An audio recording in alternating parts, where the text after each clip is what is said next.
औज़ु बिल्लाहि मिनश्शैतानिर्रजीम बिस्मिल्लाहिर्रहमानिर्रहीम।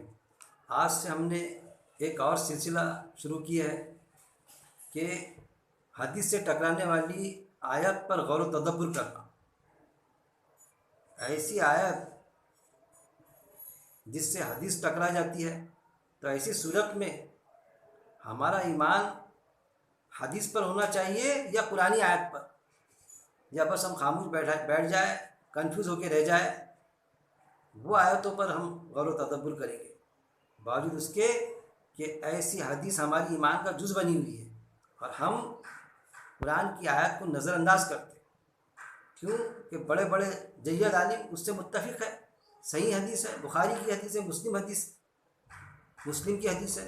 अरे मेरे भाई, कुरान की आयत से क्लियर कट जब वो टकराती है, कुरान यानी जांचने वाला आला, हक और बातिल के फ़र्क को खोल के रख देने वाली किताब, तो ऐसी सूरत में एक ईमान वाले का रद्द अमल क्या होना चाहिए?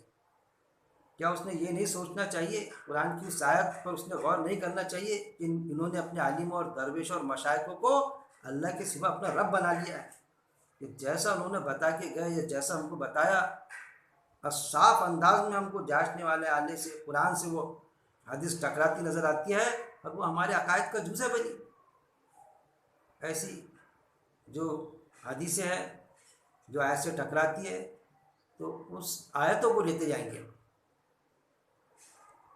सूरह तूर आयत नंबर 21 शुरू अल्लाह के नाम से जो बड़ा मेहरबान निहायत रहम करने वाला है। और वो लोग जो ईमान लाए और पैरवी की, उनकी औलाद ने साथ ईमान के मिला देंगे हम साथ उनकी औलाद को, और ना कमी करेंगे हम इनसे इनके अमल में से कुछ भी, हर शख्स बवजह इसके जो उसने कमाई की गिरवी है। क्या फरमाया रब्बुल इज़्ज़त ने शायद साफ अंदाज में, दूसरे मकामात पर भी, दिगर उलमाओं ने भी। ये तो लफ्ज़ी तर्जुमा है डॉक्टर फ़रहत हाशमी बहन साहिबा का, लेकिन दूसरे उलमाओं ने भी इसकी तर्जुमानी की है। आपको मिलेगा किसी के अमल में से कोई चीज़ कम करके हम दूसरे किसी को देने वाले नहीं। हर शख्स अपने अमल के लिए, अमल के बदले गिरवी है, साफ अंदाज में फरमा दिया गया। और वो लोग जो ईमान लाए, ऐसे लोग जिन्होंने ईमान लाई और पैरवी की इनकी औलाद ने, और उन्होंने ईमान लाया, और जैसा उन्होंने ईमान लाया एक अल्लाह पर, कुरान पर ईमान और अमल पैरा हुए उस पर, और बुनियाद कुरानी आयत को बनाया उन्होंने। उनकी औलाद ने साथ ईमान के साथ में पैरवी की। ऐसा नहीं कि ईमान नहीं रखा कुरान पर, या कुरान पे ईमान रखा और अमल करने को तैयार नहीं, और माँ बाप की पैरवी की, उनकी खिदमत किए जा रहे हैं। कितनी भी खिदमत करेगा, अगर ईमान नहीं होगा तो वो जन्नत में जाने वाला नहीं। वो चीज़ ईमान के साथ में माँ बाप की खिदमत, उनकी पैरवी करना, पैरवी की उनकी औलाद ने साथ ईमान के साथ में उनकी पैरवी की, उनकी खिदमत अंजाम दी, उनका कहना माना, ईमान के साथ में कुरान के कायदे के मुताबिक। मिला देंगे हम साथ उनकी औलाद को। क्या होगा कि ऐसी औलाद, ऐसे माँ बाप अल्लाह ताला मिला देगा उनको। कहाँ पर मिलाएगा? वो जन्नत में रहेंगे। जैसा कुरान में आता है ना, बचाओ अपने आप को और अपनी औलाद को, अपने अहलो आल को दोज़ख की आग से, कि जिसका ईंधन इंसान और पत्थर होंगे। जब हमारी औलाद की हम तरबियत करेंगे, और हमारा काम सिर्फ पहुंचा देना है, और हमारी औलाद हमारी सुन लेंगी, हमारी जो ईमान की स्पिरिट है उसको समझ लेंगे, उसके मुताबिक ज़िंदगी बसर करना शुरू कर देंगी, तो फिर कुरान क्या इंतज़ाम करता? माल वाल जन्नत में चले जाओ। अपनी औलाद के साथ में, बीवी बच्चों के साथ में अल्लाह ने जन्नत देने का उनसे वादा किया है। मिला देंगे हम साथ उनकी औलाद को, और ना कमी करेंगे हम उनसे उनके अमल में से। फिर उनके अमल में से कोई कमी नहीं की जाएंगी, ना हम कमी करेंगे हम उनसे उनके अमल में से कुछ भी उनके अमल में से हम कमी नहीं करेंगे। साफ अंदाज में अल्लाह ताला ने बता दिया है। हर शख्स बवजह इसके जो इसने कमाई की रहन यानी गिरवी है। जो भी उसने दुनिया में नेक अमल किया, तो उसके अमल के तहत वो गिरवी है। इनके अमल में से किसी को कोई अमल अल्लाह ताला देने वाला नहीं वहाँ पर। वो चीज़ साफ अंदाज में आई है। लेकिन हदीस में मिलता है, क्या मिलता, कैसा मिलता, आपको बिल्कुल वाज़ेह तौर पे हदीस जब आप पढ़ेंगे, एक में कई हदीस है कि किसी ने हमारे साथ में कुछ गलत सलूक किया होगा, तो रोज़े आखिरत में ये होगा कि उसके गुनाह जो है हम पर लादे जाएंगे। इस तरह से बताया जाता है। उसकी गुनाह जो है हम वो तो बाद में लाते जाएंगे, पहले तो उसकी नेकी हमको मिलेंगी। इस तरह से हदीस आती है कि जो हमारे साथ उसने ज़्यादती की तो उसकी नेकी हमको मिलते जाएंगी। फिर सारी नेकियां ख़त्म हो जाएंगी उसकी, तो फिर क्या होगा कि हमारे गुनाह उस पर लाते जाएंगे, उसके नहीं, हमारे गुनाह उस पर लाते जाएंगे। फिर ये नेकियां तो उसकी ख़त्म होगी, तो अब फिर कैसा होगा कि हमारे गुनाह जो भी हमने पाप गुनाह किए तो हमारे गुनाह उस पर लाते जाएंगे। मतलब हम दोज़खी थे, अगर हमारा फैसला दोज़खी का था कि झंझोड़ के रूह निकाला था फरिश्ते ने हमारी, तो अब क्या होगा, जिसने हमारे साथ जो सलूक किया तो उसके नेक अमल हम पर आएंगे, सारे नेक अमल मिल जाएंगे। तब क्या हो जाएगा कि दोज़खी था जो वो जन्नती हो जाएगा, वो जो जन्नती था जिसने हमारे साथ सलूक किया तो वो दोज़खी बन जाएगा रोज़े आखिरत में। इस तरह की हदीसें मिलती भाई कुरान की आयत से टकराने वाली। और आयत क्या फरमा रही है, आयत में अल्लाह क्या फरमाता है कि वहाँ किसी के अमल किसी को नहीं दी जाएगी, हर इंसान अपने अमल के तहत गिरवी है। लेकिन हदीस मिलती, बल्कि ऐसा कि जाकिर नायक साहब उन्होंने खुद अपने एक वीडियो क्लिपिंग में, एक वीडियो में बाकायदा ये किया। वो वीडियो मैंने सुना हूँ, आपने भी सुने होंगे, कि जब उन्होंने कहा कि लोग मुझ पर जो इल्ज़ाम लगाते हैं, जो यहाँ से इंडिया में जो इल्ज़ाम लगाए गए, जो भी ऐसा जो बताते हैं अपनी तरफदारी के इसमें, तो उन्होंने ये बताया कि इनके इल्ज़ाम के तहत उनकी सारी नेकियां मुझको मिलने वाली है रोज़े आखिरत में। और एक हदीस कोट की बाकायदा हदीस नंबर के साथ में कि उनकी सारी नेकियां मेरे को मिल जाएंगी, और फिर उनकी नेकी भी ख़त्म हो जाएगी, तो फिर मेरे जो बुरे अमल है जो भी मुझसे गुजरे होंगे तो अल्लाह ताला वो उनके मत्थे मार देगा। इस तरह से होने वाला है।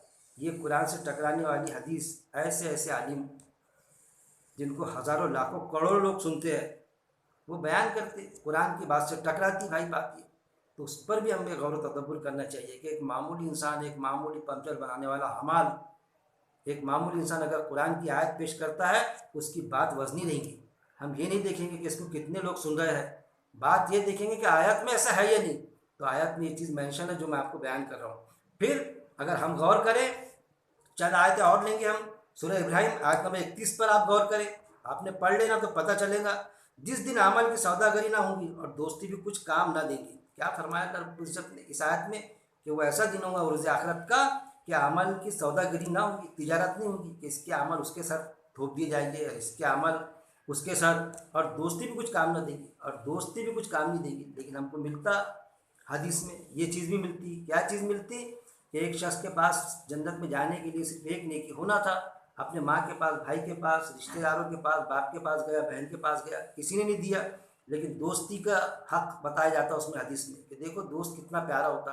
तो दोस्त के पास में गया, उसके पास में एक ही नेकी थी, उसके पास में मांगा, अरे दोस्त मुझे एक नेकी कम जा रही है ताकि मैं जन्नत में चले आऊँ, तो तेरी नेकी दे दे मुझे। वो दोस्त ने ऐसा दिल बड़ा किया कि अपनी एक नेकी अपने दोस्त को दे दिया।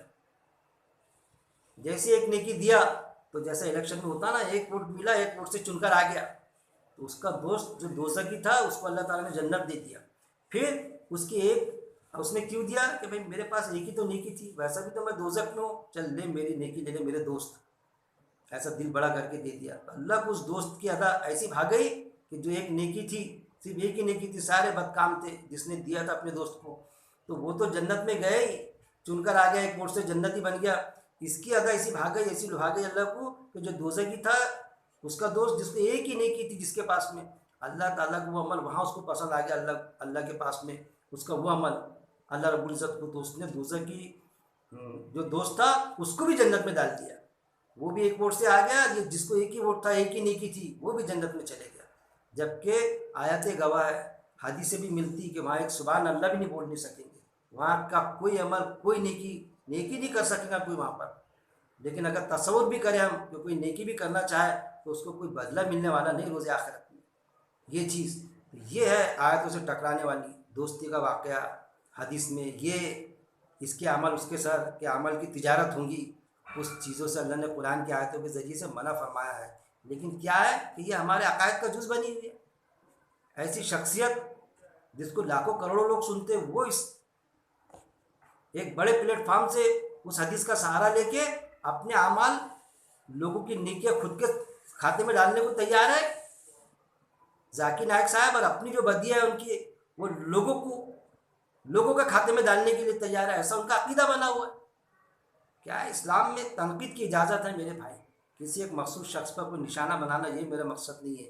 लेकिन जब कोई किसी आयत से जो हदीस टकराती है उसका हवाला दे के खुद को जस्टिफाई करेगा, हाँ जहाँ पर वो चीज़ है उसके तहत कोई खुद को जस्टिफिकेशन करे तो ठीक है।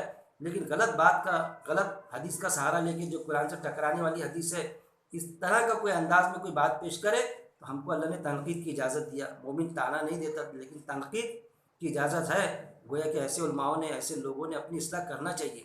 फिर और भी आपको हदीसें मिलेंगी, कुरान की आयतें मिलेंगी, जैसा सूरह अल मुदस्सिर आयत नंबर 38 हर शख्स अपने अमाल के बदले गिरवी है। क्या फरमाया अल्लाह ताला ने, पढ़ लेना आपने, सूरह अल मुदस्सिर आयत नंबर 38 हर शख्स अपने अमाल के बदले गिरवी है। जो भी शख्स है उसके अमाल के तहत गिरवी है। वो जैसे अमल करेगा, अमल के तहत अल्लाह ताला जन्नत में डालेगा उसको। अमल गलत है तो जन्नत में नहीं जाएगा, वो चीज़ है। अब फिर ये भी आता कि अल्लाह की रहमत ही डालेंगे वहाँ पर। अमल अच्छे रहेंगे तो अल्लाह की रहमत के तहत वो जन्नत में जाएगा। ऐसा नहीं कि अमल अच्छे है तो अल्लाह से दावेदारी कि अब तो अल्लाह तेरे को डालना ही पड़ेगा मेरे को, उस तरह से नहीं है, क्योंकि अल्लाह हर चीज़ पर कादिर है। अमल अच्छे तो अल्लाह की रहमत काम करेंगे इसके लिए। फिर और लेंगे हम आयत सूरह नजम आयत नंबर 39 इंसानों को आखिरत में वही कुछ मिलना है जिसकी इसने खुद मेहनत और कोशिश की होगी। क्या है, इंसान को आखिरत में वही कुछ मिलना है जिसकी इसने खुद मेहनत और कोशिश की होगी। सूरह नजम आयत नंबर 39। फिर सूरह जासिया आयत नंबर 28 आज तुमको सिर्फ तुम्हारे अमाल का बदला ही दिया जाना है। क्या फरमाएगा अल्लाह ताला कि आज तुमको यानी रोज़े आखिरत को सिर्फ तुम्हारे अमाल का बदला ही दिया जाएगा। मतलब दूसरे के अमाल का बदला नहीं दिया जाएगा कि दूसरे के अमल तुम्हारे खाते में डाल दिए जाएंगे, उसका बदला तुमको देगा। तुम दोज़खी होंगे तो तुम जन्नती हो जाएंगे, अब वो जन्नती था तो वो दोज़खी बन जाएगा, ऐसा कुछ होने वाला नहीं। सूरह तूर आयत नंबर 19 खूब जी भर का खाओ पियो, तुम्हारे नेक अमल का बदला है जो तुम इसके पहले किया करते थे। यानी दुनिया जन्नत में ऐसे खुशहाल रहो, जहाँ से चाहो खूब खाओ पियो, ये तुम्हारे नेक अमल का बदला है। इस तरह अल्लाह फरमाएगा। फिर सूरह आराफ आयत नंबर 43-43 ये जन्नत जिसके तुम वारिस बनाए गए हो तुम्हें उन अमल के बदले में मिली है जो तुम करते थे। जो अमल तुम दुनिया में करते थे, अल्लाह से डर के तुमने जो नेक अमल अंजाम दिए थे, उसके बदले में, उसके सिले में तुमको तुम्हारी विरासत दी अल्लाह ने। ये अल्लाह ताला फरमाएगा। सूरह अज़-ज़ुख़रुफ़ आयत नंबर 72 और तुम्हारे नेक अमल के सबब इस जन्नत को तुमको वारिस बना दिया गया। फिर सूरह नहल आयत नंबर 32 जिसकी जान फरिश्ते निकालने आते हैं, कहते हैं अपने अमल के बदले जन्नत में दाखिल हो जा। देखिए जब फरिश्ते जान निकालने आते तो उसके अमल के बदले उसको क्या कहते हैं कि तू जन्नत में दाखिल होता, सलाम करके उसकी रूह निकाली जाती है कि तेरे अमल के बदले तू जन्नत में दाखिल हो जा। हालांकि उस वक्त में जन्नत में नहीं जाता हो, जन्नत और दोज़ख तो रोज़े आखिरत के बाद में मिलना है। उसकी रूह जो जन्नती है इल्लीन में जमा होती, तो गोया कि वो उस ट्रेन में बैठ जा तू, जन्नत वाली ट्रेन में। वो कहते हैं फरिश्ते किसके अमल के बदले।